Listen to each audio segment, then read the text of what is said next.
For decades, D.A. Carson has stood as a pillar of evangelical scholarship.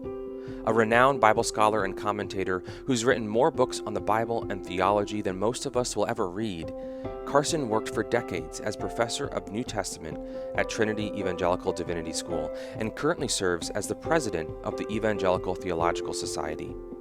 But despite his work in the academy, Carson has never lost his love for God's people and has devoted much time and thought to strengthening the church in our day through ministries like the Gospel Coalition, which he co-founded with Tim Keller.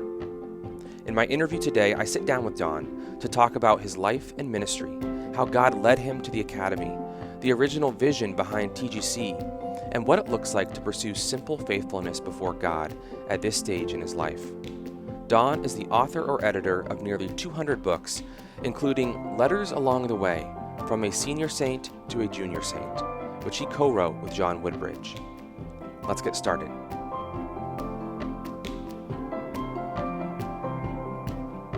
Well, Don, thank you so much for joining me today on the Crossway Podcast. My privilege. So today I'm eager to ask a variety of questions about your life and your ministry as someone who is well known in our circles, the kind of reformed evangelical circles that we operate in. Maybe just to start us off, when and where were you born? I was born in the city of Montreal in 1946. And what was your home life like? What did your parents do? And do you remember those growing up years, kind of what things were like? We moved from Montreal when I was at the ripe old age of 18 months. We moved to a small city called Drummondville of at the then it was about 40,000 people, on the edge of what's called the Eastern Townships, Les Cantons de l'Est. Drummondville had maybe 3% English speakers. The rest were French speakers. So do you speak French primarily in the home? So I was going to say, my parents were church planters. Both of them were brought up in English, one in England, in London, and the other in Belfast, and then English parts of Ottawa and Toronto. So their background was all English. Dad had some French at school, but eventually became good enough in French to be a translator part-time for the federal government. Oh, wow. He had planted a French church in Montreal before moving to Drummondville, and the church that he worked at in Drummondville was a bilingual church. There were English services, there were French services, and once in a while they put them together. And I stayed in that city until I went to university. And then I went to McGill, which was mostly an English language university in Montreal. Today, about 40% of its courses are taught in French. And even when I was there, I took the odd course in French. But it was mostly an English university. So are you fluent in French today? Yes, fluent. I've had more education in English than in French. And I use my English more than my French. But if I go back to Montreal or go to Paris or Switzerland somewhere, give me 3 or 4 days on the ground, and I'm dreaming in French, counting in French, thinking in French, and so on. It all comes back. It all comes back. So was your father bivocational as he was a pastor, but also doing other things? Initially, he wasn't.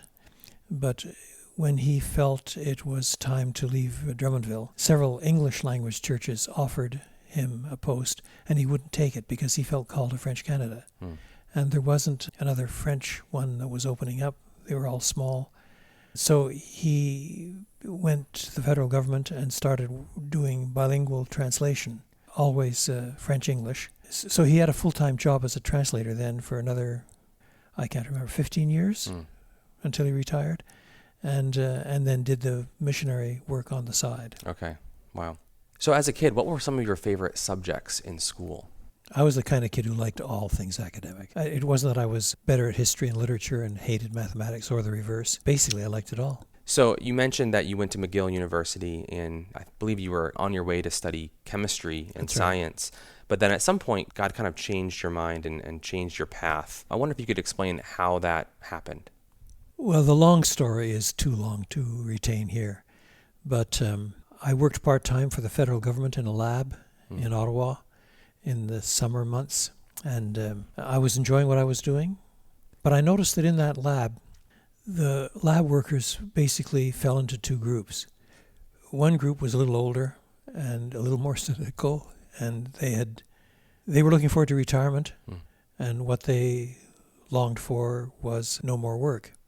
Some of the younger ones were bright, hardworking, industrious, imaginative, and were actually hoping that they'd find something that would earn them a Nobel or something equivalent. And I wasn't in either camp. I was enjoying what I was doing.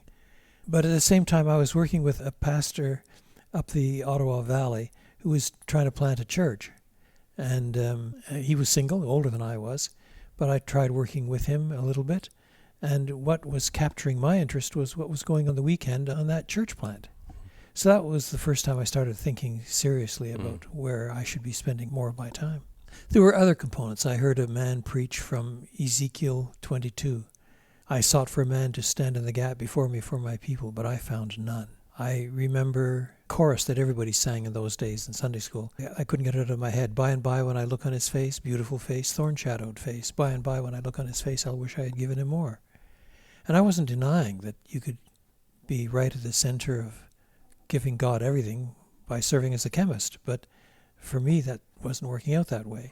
So there were a lot of different factors. There wasn't just one imaginative moment or anything like that. There wasn't this one crisis moment of, it slowly built. And then you first started teaching at Trinity Evangelical Divinity School in, I believe, 1978. And then were there for your entire career, 40 years or so. Before I went there, I was in Vancouver for a few years. Before that, I was in England and Germany. And before that, I was pastor of a church in Vancouver. So there was a lot of other stuff that was packed in there before I got to Trinity. Yeah. So when you first arrived at Trinity, did you expect that you would be teaching at the same place like that for that long? I hadn't planned on it, but I hadn't ruled it out. It's not as if I was saying to myself, well, that's my plan now for the next 4 decades. I wasn't thinking along those terms, but I wasn't saying, boy, I can hardly wait to get out of here and get back to Canada. So I was open, but not driven. Yeah. So was it at Trinity that you first met John Woodbridge? Yes. Okay. And then in 1993, the two of you published this book together, Letters Along the Way with Crossway. And it's a fascinating book. So the book is a series of fictional letters that you and John wrote together between a guy named Tim Journeyman and Paul Woodson. Tim being this younger Christian man who is discerning what his life is going to be all about, and Paul Woodson is an older, more mature Christian who then kind of becomes a mentor to him. And it's a fun and enjoyable read, but it's also a little bit different in its format and style. Where did you two get the idea for that book? Well, when we got together at lunch or something like this, we were often talking about books. What authors wrote what books, for what reason, important things, philosophical things, literary things, and so on. And somewhere along the line, we were talking about the contributions of C.S. Lewis. And one of us brought up the Screwtape Letters, letters from a senior devil to a junior devil. The senior devil writing to the junior devil, whose name was Wormwood. And we made various jokes about it. You think you could choose a higher tone than writing from devil to devil, and so, that sort of thing. But we saw that it was a clever book, and it was influential, and it had done its good. And one of us said, I don't even remember which one, we should write a book, Letters from a Senior Saint to a Junior Saint. And the idea clicked, and I said, well, let's talk about that. So we met. And eventually we agreed to do it, and for virtually a whole year, on Tuesday mornings at 6 o'clock, we'd meet at a local restaurant for breakfast together and laid out the plan. Basically, we, besides nailing down specifics eventually, we had several lists. We had one list of things that needed to be covered in this book. Topics. We had another list of the elements of Tim's journey, and then to that putting down dates so that our comments could be linked with things that were going on historically at the time, things that were going on in the newspapers, in politics, in whatever. So we laid that out sequentially, covering a span of about 15 years. And then into that fit the storyline so that Paul and Tim fit into the storyline of those years. And once we had that nailed down, then we decided which of us was going to write which letter. We were presupposing about 40 to 45 letters. That's what we presupposed to cover the relevant topics. And the book started when Tim was not even a Christian. But in the story, his father had just died, and his father had been a university friend with Paul Woodson. So Paul came back into Tim's life as a family friend sort of thing. And then it developed through Tim's conversion and ultimately his work in graduate school in Europe, and eventually his call to the ministry and the things that he studied and so forth, until finally his first few years of ministry. So that's how we put it together. And that took us about a year of early morning breakfasts. Every week getting together. Every week. And it wasn't for breakfast for an hour. We got back to Trinity by 7 o'clock in the morning. And then I was on sabbatical the next year, and John was at Trinity. But we agreed that whatever else we were doing that year, we would write our respective letters. And so I wrote in Cambridge, and he wrote in Deerfield. And at the end of the year, I took them all and copy edited them so that they sounded as if they were more or less from the same guy. Yeah. And then we hadn't quite decided how to end it. I wrote a draft of a concluding chapter. John agreed, and the rest, is, as they say, is history. Yeah. How hard was it to land the plane, so to speak, on all the topics that you wanted to cover in the book? I'm sure there could have been a list a mile long of issues, theological, cultural, relational, that you might have wanted to cover there. It wasn't difficult. We could have made the book longer, but we also realized that the sort of book has got to be driven in part by the plot line. And the plot line's going to bog down if you have to keep talking about everything and its cousin and nothing happens. And some topics we listed, but eventually we collapsed into other topics. So that initially we had more than 45 topics. We probably had closer to 80 or 90. But then by the time that they were edited down, it was a manageable list. Yeah.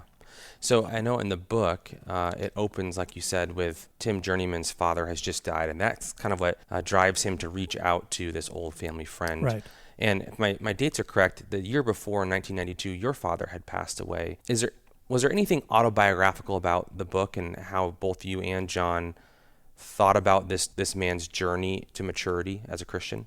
Hard to answer. In one sense, flat out, no. There's nothing biographical about it. Both John and I became Christians by rather different routes. Biographical bit, if you want to call it that, is that we moved Tim around in the storyline. We moved him around so that he was at various places that one or the other of us knew well. He went to France for a while. John did his PhD in France. And he went to Cambridge.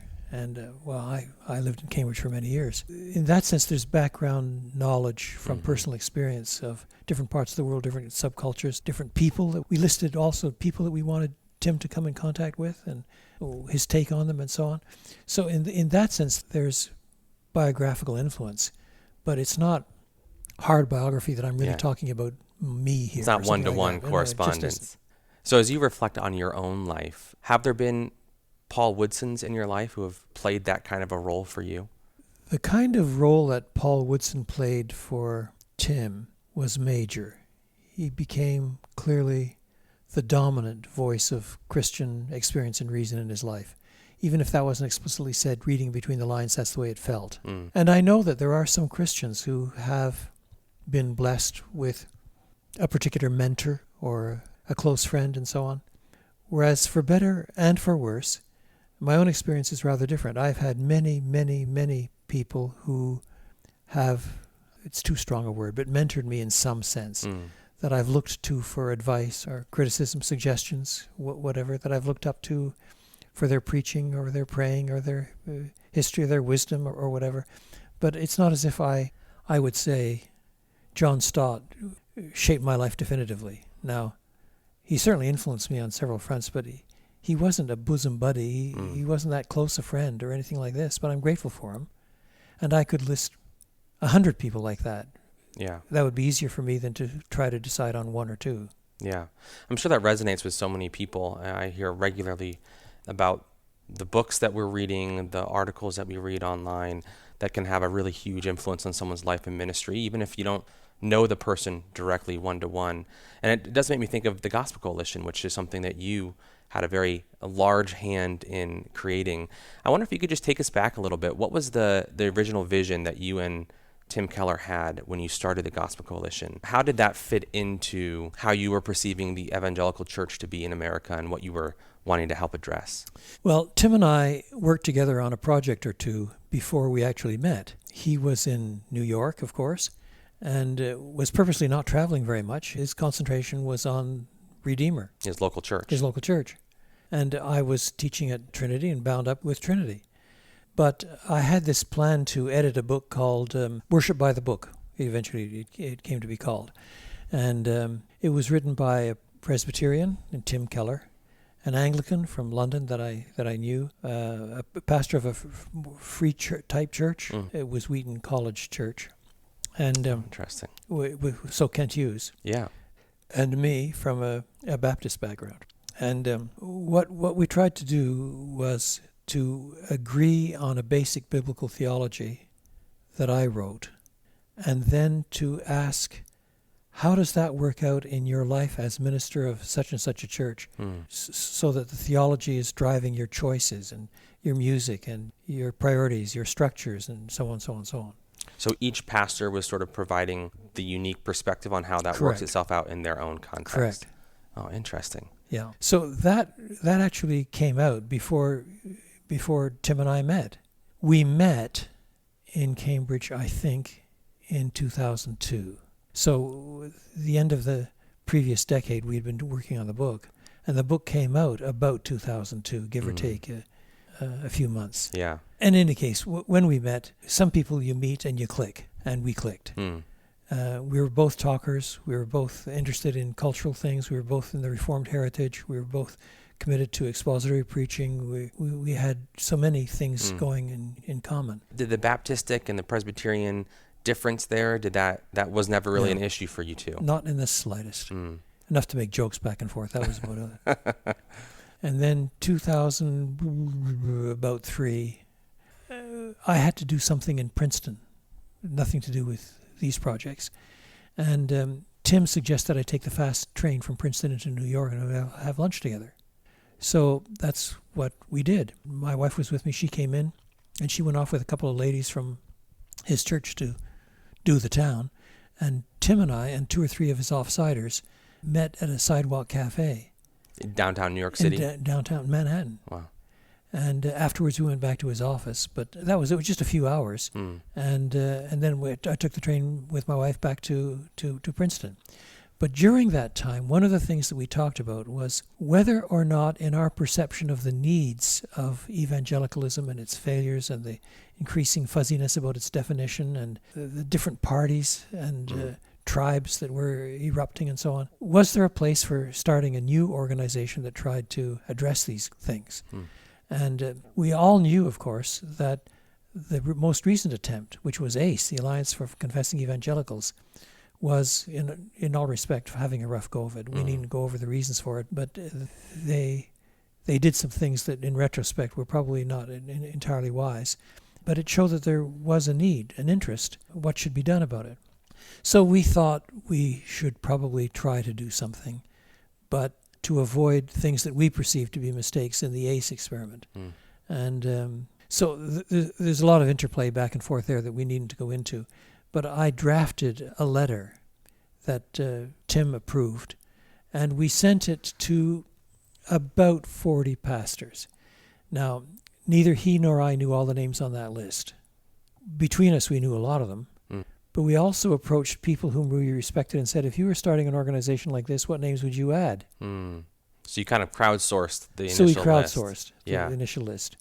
And we wrote 40 people and invited them to come to Trinity for a close to 3-day conference where we would spend most of our time in talking together and praying and asking ourselves, is the Lord calling us to do something? In other words, we did not lay out a whole plan or program. Yeah, many of us think of the Gospel Coalition today, and it's a website with many different contributors, and it's a conference, but it sounds like it started very differently. Yeah, and we asked 40 people to come.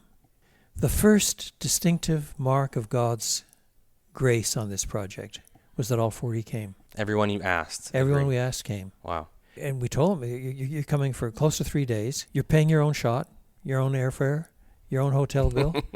Trinity will throw in the meals and the facilities and so on. And what was the stated purpose of the meeting? The stated purpose of the meeting was to explore together whether this is something which we collectively should address in terms of the needs of the church, the call of the gospel to address our divisions, our differences, and so on, so on, so on. Yeah. So then you guys started meeting yearly after that? Yearly. This kind of same group of pastors? All we achieved the first year. We spent at least a third of our time listening to one another's stories, where we're from, what ministries we were in, and then gradually personal things and so on, and then stopping to pray and talk and pray and talk and pray. That was 90% of those first 3 days. And then we just threw the ball out there saying, what should we consider doing? Or should we consider not doing anything? Is this just empire building? Is this going to be another failure? Yeah. What if we should be doing something? What should we be doing? Yeah. What would that look like? And it immediately became clear that quite a few of the brothers would be happy to try something, but they didn't want to form an organization unless there was doctrinal and other agreement. So we agreed that I would write one of two documents, Tim the other one, for discussion the next year. I would write the Statement of Faith, which would be in the Reformed heritage, contemporary, but not clearly Baptist or Paedo-Baptist.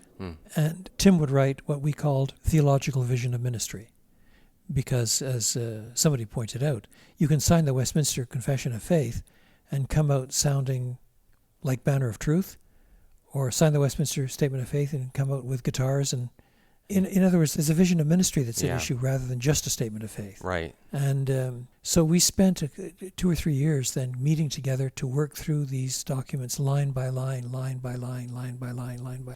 And at various points, I was not sure the thing was going to hold together. But it did. And we agreed then to strike a committee to find a name for the organization and begin with a conference or two just to see what would happen. So our first conference we held in the Trinity Chapel in 2007. In those days you could crowd 650 and there was packed out. Right from the beginning. Right from the beginning, packed out. And the average age was well under 40.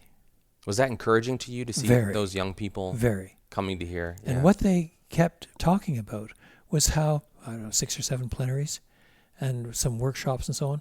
But these pastors on a council were well-known people. They could be plenary speakers at a major conference, and they were just serving in a workshop. And clearly they loved each other and cared for each other. The dynamic was superb, and it was genuinely of God, and that spoke volumes. We made 2 or 3 very quick decisions. We agreed on a name, the Gospel Coalition. The discussions around that are interesting, but that's another detail. And we agreed that we would try to go digital. Because this is around 2006, 2007. Yep. I mean, that's like, I think the iPhone came out 2007. So that was a lot of foresight there. Correct. And the churches that were involved put together enough money so we could hire one person. So then the conference started. Because we decided to go digital, it meant we needed a web page and eventually a webmaster, and everything grew from that. So we now produce all kinds of paper material and books and this sort of thing. But our reach, what we're known for in 16 or 18 languages around the world, including Farsi and Arabic and Hindi now and so on, besides French and German and it's amazing. Whatever. Its reach is considerable. Yeah. And so we have a lot to be thankful for. We made some mistakes over the years, but the Lord preserved us, and eventually we created a council that was genuinely godly. When we meet together, still as a council, the council has turned over somewhat. Some people have moved on or retired or gone to glory or whatever. People will tell you, Tim will still tell you, that the favorite meeting he has every year is the Council of the Coalition. We've worked very hard at having discussions that are sealed. We don't talk about what we talk about. And that just preserves the ability for everyone to speak freely. Speak freely. Yeah. And to learn to trust one another. Early on, 2005-ish or 6-ish, I can't remember. We were around this big square table, and Tim was on one corner, and I was adjacent to him around the corner. And he suddenly chuckled under his breath, as he does, and turned his laptop so I could read what was on his screen. And it turned out that about 15 minutes earlier, he had said something which somebody in the group thought was a bit surprising coming from Tim. I won't even mention what it was, but it was one of those things. So that other chap had emailed a couple of his offsiders back at his home church. Do you know what Tim Keller said? Oh, my.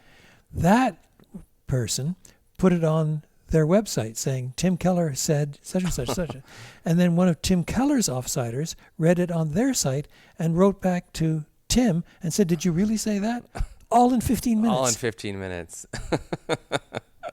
So the goal is to avoid that from happening every time. And Tim thought it was funny. Somebody else could have been really upset. And Tim laughed. Yeah. But then we made it very clear after that anything we say in this room amongst ourselves is only for this room. So if I'm hearing you right, it seems like one of the main goals with the Gospel Coalition initially was to help to address some of the perceived weaknesses of evangelicalism and reinforce the church with sound doctrine and an emphasis on the gospel. And yet, as you look at the landscape of evangelicalism today, it's well established that we see a lot of fracturing. We see a lot of division in the church, division that maybe wasn't even there back in the early 2000s. Does that discourage you? Do you feel like that we have gone in the wrong direction as evangelicals?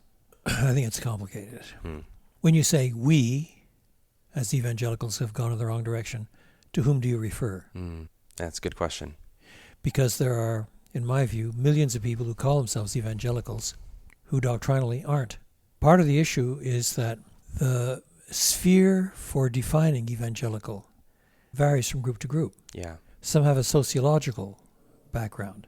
And so to define evangelicals, you look at all the groups that call themselves evangelical and do a sociological analysis and find out what they believe and whether they handle snakes or not and what they do with their hair and what denominations they fill and where they live and so on. Yeah. But it's all sociological, regardless of whether they're believers or not, whether they're liberal or not, whether they're whatever it is. Others try to define the term historically. What groups do they come from? Who was the first evangelical? Yeah. And so on. There are half a dozen of those. Today, some of it's political. You say you're an evangelical, oh, you're for Trump, eh? Yeah. And you can't be an evangelical unless you're for Trump, for certain groups. Is that a dynamic that affects every label, or does it feel like evangelical is particularly slippery these days? Well, slippery labels are part of culture, part of tribal struggles and so on. But it's particularly dangerous in this case because there is an offense around truth. I mean, I remember having long conversations with Carl Henry, who had gone before we started the organization, of course, still wrestling in his mind with whether the evangelical was still a useful term. Oh, Carl Henry was. Carl Henry. Wow. So that's 80s. So there's been this has been an issue for a long time. Huge. It's so easy for us, especially young people like myself, to be ignorant of some of those earlier conversations that have been going on. Well, I've started writing a book just called Evangelicalism, where I try to handle all of this. But in my view, the only way you can provide a useful matrix in which you discuss evangelicalism or evangelical is theological. In other words, it's not a term I'm eager to give up because the Bible uses it. Evangelical comes from evangel, which is simply one root of gospel. Gospel and evangel mean exactly the same thing. Good news, great news, powerful news. And so I don't care if we lose the term fundamentalist because it's not in the Scripture. I'd care if we lose the term evangelical because it is in the Scripture. So it's worth holding on to. But that means you've got to defend the corner. So this is a scriptural word. What does it mean? But at least then you have a biblical text to study together what it means. And there's place for taking into consideration our backgrounds, our cultural analyses, our historical backgrounds, and so on, so on, so on. But in one sense, the first evangelical after the resurrection of Christ is the early church people, because they hold to the evangel. Yeah. So as you look at the future of the American church, the evangelical church in America, keeping in mind that there's so much variety there and there are different threats facing different quarters, are there any big struggles, though, that you perceive that you think Christians would do well to be prepared for and think carefully about? Well, first of all, I would distinguish between areas of struggle that are ubiquitous. They come back again and again and again. In every generation. If not every generation, in a lot of generations. There will always be struggles on the authority of Scripture, this side of the Enlightenment. So I've spent a fair bit of my life tackling one or the other of those things. 3 years ago, I edited The Enduring Authority of the Christian Scriptures. It's a very fat book, and my colleagues wrote some marvelous papers. The one by Henri Blocher, for example, on human and divine authorship is superb. So these things continue and will have to be addressed again and again. It's not enough just to look back at what's already been said. You think Correct. every generation will need to sort of has to fight it through restate again. that. Yeah. And the sort of new perspective on Paul that governed an awful lot of debate 20 years ago, 30 years ago, there's still some of it around, but it's now old hat. But on the other hand, what it did do, the benefit of it, there was lots of disadvantage to it, but the benefit of it is that it got an awful lot of evangelicals doing a lot of very good work on the nature of justification. Yeah. So it's sometimes a blessing from God to force the church into facing an issue that has been faced in the past, but we've forgotten about it, and we need to think it through again. And so the doctrine of assurance, for example, comes back again and again in different formats, different problems, different structures. The holiness movement, the role of the Holy Spirit, these things come again. What's Reformed theology? Reformed is a word that has a huge semantic swing to it nowadays. A lot of Reformed people, so-called today, are miles from where Calvin was. But others not only start with Calvin, but move farther to the right after that. So to think these things through clearly has to be done in every generation. It's why you need pastor theology people. It's why you need seminaries or structural organizations that are giving people a context in which to work these things out. But although most of the problems that are faced spiritually get passed on to another generation, that's really what Letters is all about. Nevertheless, there are some things that have developed since then that are distinctive. Nobody was talking about wokeness when we did our book. We probably didn't say enough about race. Today, more would have to be said. The residue of the postmodern debate is we said some things in our letters along the way. But 30 years ago, when students talked about postmodernism at university, 30, 40 years ago, if you were studying in any of the arts courses, English, social science, poetry, history, and so on, you had to wrestle with the leaders, the intellectual leaders of the postmodern movement. People read Jacques Derrida and Michel Foucault and others. Today, as far as I can see at university, very few people are reading these people anymore. But that doesn't mean that they've abandoned the postmodern epistemology that has erupted. They've bought into it now as part of the current culture. It's part of the Weltanschauung. It's part of the worldview. It's part of the given. It's what Charles Taylor points out. 500 years ago, the default position was that there is a God to answer to, a God who is there. Nowadays, the default position is there really isn't a God. And it's because there have been huge shifts in epistemology. So things do change. Oh, they do change. And how to address those changes is important. But you don't want to address them as if we're the first person to have invented this particular sin. Yeah. It's complicated. The forms in which these things shake out are going to be shaped by cultural siren calls. So you're a well-known, influential person in our circles. Many people know you. Many people have read one of your, I believe, nearly 200 books that you've written or edited. How do you stay humble? I have so much to be humble about. It's not that difficult. The older you get, the more things you remember of which you're ashamed. Of course you're going to be humble if you stay anywhere near the cross. I remember, early 80s.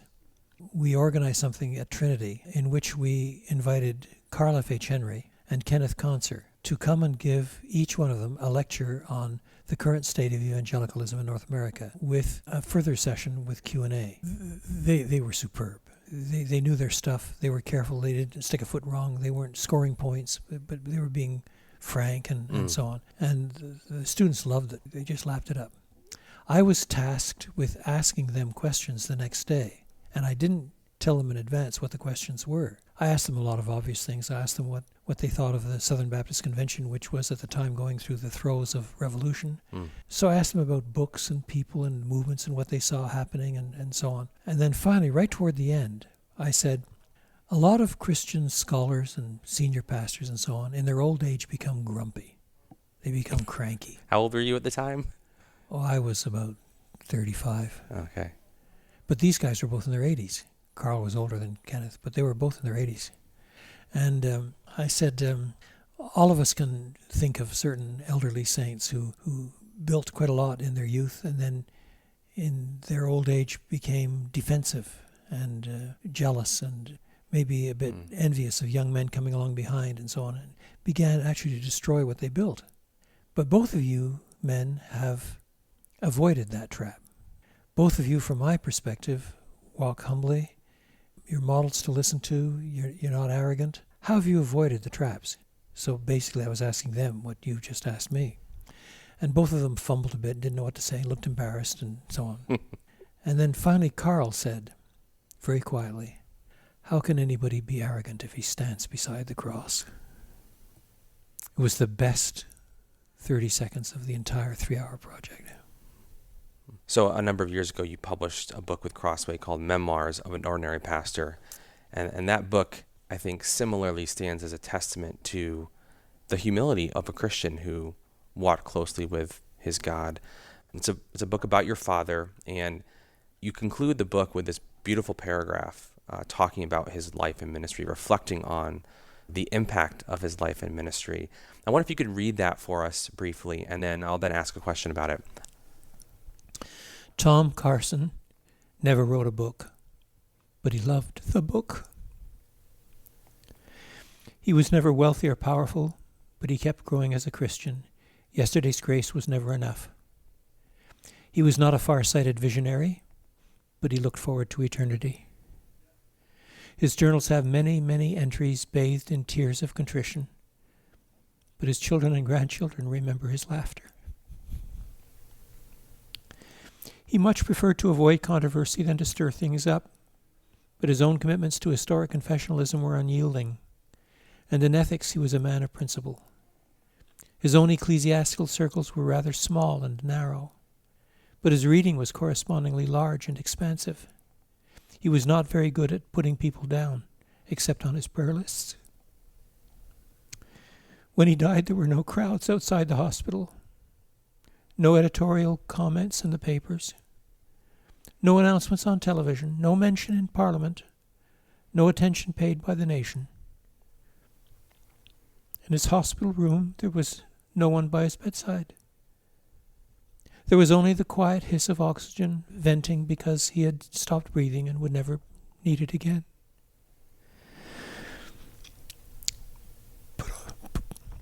But on the other side, all the trumpets sounded.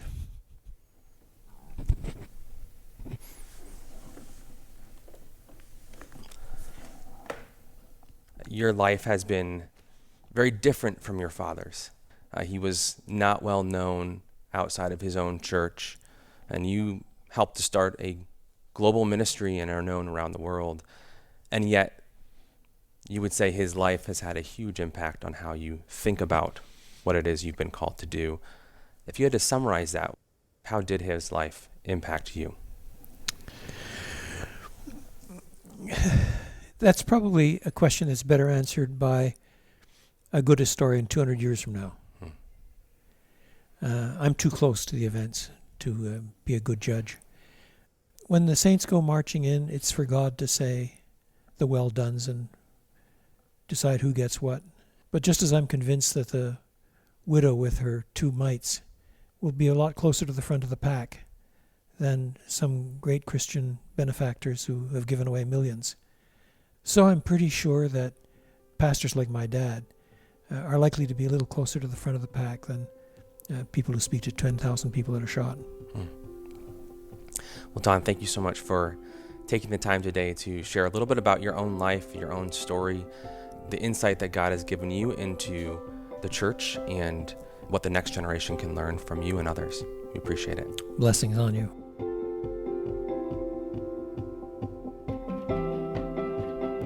That was D.A. Carson reflecting on his life and ministry. For more, be sure to check out the book he co-wrote with John Woodbridge from Crossway, Letters Along the Way, From a Senior Saint to a Junior Saint. Pick up a print copy of the book for 30% off, or get the ebook or audiobook for 50% off directly from Crossway by visiting crossway.org/plus. That's crossway.org/plus.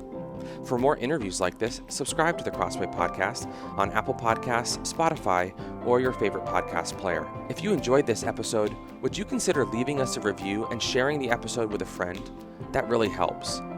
Crossway is a not-for-profit Christian ministry that exists solely for the purpose of proclaiming the truth of God's Word through publishing gospel-centered content. Visit us today at crossway.org.